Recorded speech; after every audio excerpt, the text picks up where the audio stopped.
Welcome to triple விட்ஸ்.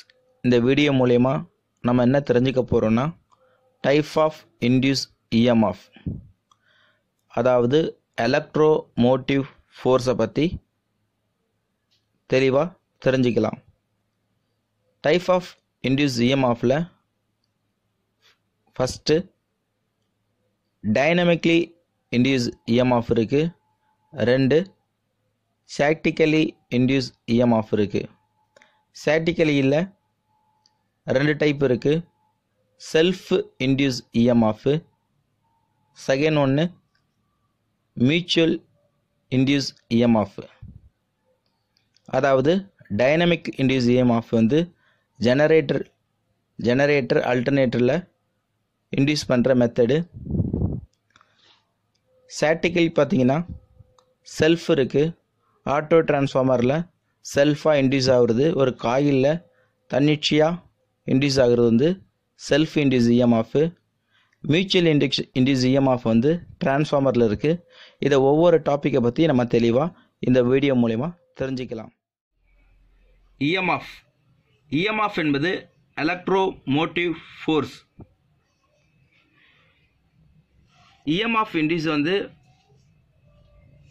Dynamically induce EMF இருக்குது, self induce EMF இருக்குது, mutual induce EMF இருக்குது. First ஒரு காயிலில் எப்படி இஎம்எஃப் இன்டியூஸ் ஆகுன்றதை நான் சிம்பிளாக சொல்கிறேன். நான் ஒரு அயன் பீஸ் எடுத்திருக்கேன். இந்த அயன் பீஸில் காப்பரை சுற்றி இதுக்கு நான் சப்ளை கொடுக்க போகிறேன், அதாவது ஏசி சப்ளை கொடுக்க போகிறேன். அப்போது ஃபேஸு நியூட்ரல், இந்த சைடு ஃபேஸ் கனெக்ட் பண்ணிட்டேன், இந்த சைடு நியூட்ரல் கனெக்ட் பண்ணிட்டேன். அப்போ என்ன ஆகும்னா அந்த காயிலில் ஃப்ளக்ஸு க்ரியேட் ஆகும்.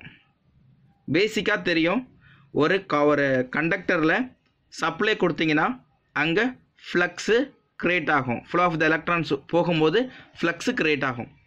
இப்போது நான் ஏசி சப்ளை கொடுக்கறதுனால இங்கே அல்டர்னேட்டிங் ஃப்ளக்ஸு க்ரியேட் ஆகும். என்ன க்ரியேட் ஆகும்னா அல்டர்னேட்டிங் ஃப்ளக்ஸு க்ரியேட் ஆகும்.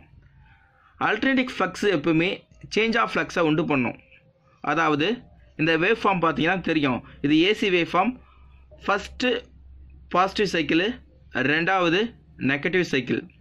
இந்த காயிலில் ஒரு பாசிட்டிவ் சைக்கிள் வரும்போதும் இன்னொரு நெகட்டிவ் சைக்கிள் வரும்போதும் அங்கே சேஞ்ச் ஆஃப் ஃப்ளக்ஸு வரும்.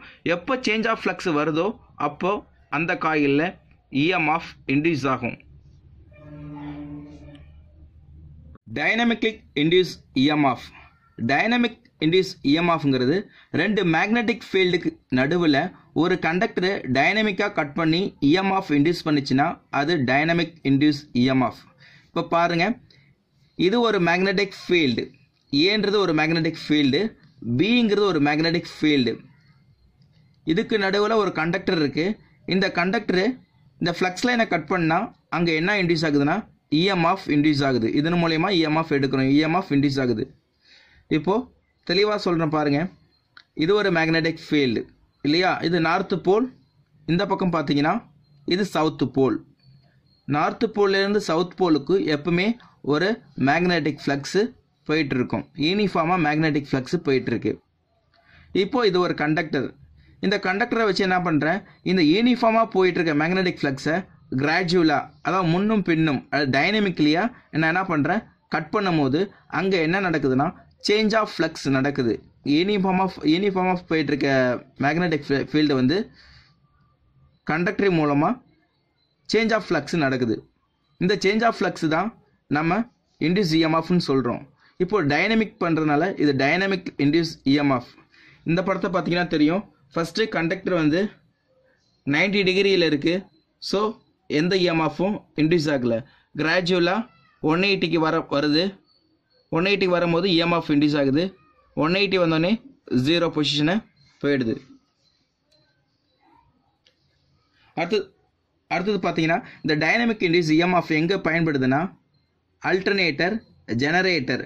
உதாரணத்துக்கு சைக்கிள் டைனமோ சொல்லலாம். சைக்கிள் டைனமோவில் உதாரணத்துக்கு சொல்லலாம்.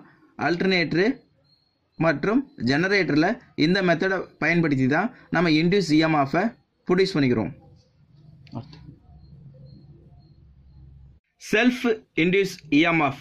செல்ஃப் இன்டியூஸ் இஎம்எஃப்ங்கிறது ஒரு காயிலில் இன்டியூஸ் ஆகிற ஃப்ளக்ஸு அதே காயிலில் சேஞ்ச் ஆஃப் ஃப்ளக்ஸாக மாறுச்சுன்னா அதன் மூலயமா இன்டியூஸ் ஆகுறது தான் செல்ஃப் இன்டியூஸ் இஎம்எஃப். இந்த டயக்ராம் பாருங்கள். இந்த டயக்ராமில் ஒரு அயன் பீஸ் வரைஞ்சிருக்கேன். இந்த அயன் பீஸில் நான் என்ன பண்ணியிருக்கேன்னா காப்பர் ட்ரென்ஸை சுற்றி சப்ளை கொடுக்குறேன். அங்கே ஃப்ளக்ஸு இன்டியூஸ் ஆகுது. நான் ஏசி சப்ளை கொடுத்தேன்னா அங்கே சேஞ்ச் ஆஃப் ஃப்ளக்ஸ் உருவாகும். இந்த சேஞ்ச் ஆஃப் ஃப்ளக்ஸ் உருவாச்சுன்னா அங்கே இன்டியூஸ் ஆகுது செல்ஃப் இன்டியூஸ் இஎம்எஃப். அதே காயிலில் இன்டியூஸ் ஆகுது. பாருங்கள், ஒரு டெமோ ஒன்று பண்ணியிருக்கேன். இது ஒரு அயன் பீஸு. இந்த அயன் பீஸில் காப்பர் ட்ரென்ஸை சுற்றி இந்த இடத்துல பாசிட்டிவ், இந்த இடத்துல நெகட்டிவ் கொடுக்குறேன். நெகட்டிவ் கொடுக்கும்போது அங்கே ஃப்ளக்ஸு கிரியேட் ஆகுது. இது ஏசி சப்ளைங்கிறதுனால அங்கே சேஞ்ச் ஆஃப் ஃப்ளக்ஸ் கிரியேட் ஆகுது. சேஞ்ச் ஆஃப் ஃப்ளக்ஸ் கிரியேட் ஆகுறதுனால அதே காயிலில் இன்டியூஸ் இஎம்எஃப் இன்டியூஸ் ஆகுது. இது எங்கே பயன்படுத்துகிறோன்னா ஆட்டோ டிரான்ஸ்ஃபார்மரில் பயன்படுத்துகிறோம். Mutual induce EMF. Mutual induce இஎம்எஃப்ங்கிறது வந்து ஒரு காயிலில் இன்டியூஸ் ஆகிற இஎம்எஃப் நியர்பை கண்டக்டரில் நியர்பை காயிலில் கட்டாச்சுன்னா அதுதான் மியூச்சுவல் இன்டியூஸ் இஎம்எஃப். இப்போ உதாரணத்துக்கு பாருங்கள், இது டிரான்ஸ்ஃபார்மர். இந்த டிரான்ஸ்ஃபார்மரில் ப்ரைமரி வைண்டிங் இருக்குது, செகண்டரி வைண்டிங் இருக்குது. ப்ரைமரியில் 230 வோல்ட்டு கொடுக்குறீங்க. 230 வோல்ட்டு கொடுக்கும்போது அங்கே ஏசி சப்ளை கொடுக்கறதுனால அங்கே சேஞ்ச் ஆஃப் ஃப்ளக்ஸ் உருவாகுது. அந்த சேஞ்ச் ஆஃப் ஃப்ளக்ஸ் ஆனது அங்கே இஎம்எஃப்பை இன்டியூஸ் பண்ணுது. நியர்பை கண்டக்டர் இருக்கிறதுனால இங்கே இன்டியூஸ் ஆகிற இஎம்எஃப் நியர்பை காயிலில் நியர்பை வைண்டிங்கில் கட் பண்ணுது. இதனால் அங்கே இஎம்எஃப் கிடைக்குது. ஸோ இதுதான் மியூச்சுவல் இன்டியூஸ் இஎம்எஃப். ஒரு காயிலில் இன்டியூஸ் ஆகிற ஃப்ளக்ஸு பக்கத்தில் உள்ள காயிலில் இன்டியூஸ் ஆச்சுன்னா அதுதான் மியூச்சுவல் இன்டியூஸ் இஎம்எஃப். நான் டெமோ பண்ணியிருக்கேன். இது ஒரு காயில், இது ஒரு காயில். இந்த காயிலுக்கு தான் நான் ஏசி சப்ளை கொடுக்குறேன். இந்த ஏசி சப்ளை கொடுக்கும்போது இங்கே ஃப்ளக்ஸ் கிரியேட் ஆகுது. இந்த ஃப்ளக்ஸு சேஞ்ச் ஆஃப் ஃப்ளக்ஸாக மாறுபடும் பொழுது பக்கத்து காயில்லையும் என்ன பண்ணும், கட் பண்ணும். உதாரணத்துக்கு நீங்கள் ஒரு மேக்னெட்டை வச்சுருக்கீங்க. மேக்னெட் பக்கத்தில் இன்னொரு மேக்னெட்டோ ஒரு அயன் பீஸோ வைக்கும்பொழுது அங்கே தன்னிச்சையாகவே இயற்கையாகவே பக்கத்தில் உள்ள காயிலுக்கும் பக்கத்தில் உள்ள அயன் பீஸுக்கும் ஒரு மேக்னெட் தன்மையை உருவாக்கும். அதே போல தான் இந்த மியூச்சுவல் இன்டியூஸ் இஎம்எஃப்பும். இங்கே கொடுக்குற இஎம்எஃப் வந்து நியர்பை காயிலில் கட்டாச்சுன்னா அதுதான் மியூச்சுவல் இன்டியூஸ் இஎம்எஃப். இந்த மியூச்சுவல் இன்டியூஸ் இஎம்எஃப் எங்கே பயன்படுத்துகிறோன்னா டிரான்ஸ்ஃபார்மரில் பயன்படுத்துகிறோம். இந்த வீடியோ பிடிச்சிருந்தா லைக் பண்ணுங்கள், சப்ஸ்கிரைப் பண்ணுங்கள், உங்கள் ஃப்ரெண்டுக்கிட்ட ஷேர் பண்ணுங்கள். நெக்ஸ்ட் வீடியோவில் பார்ப்போம். தேங்க்யூ.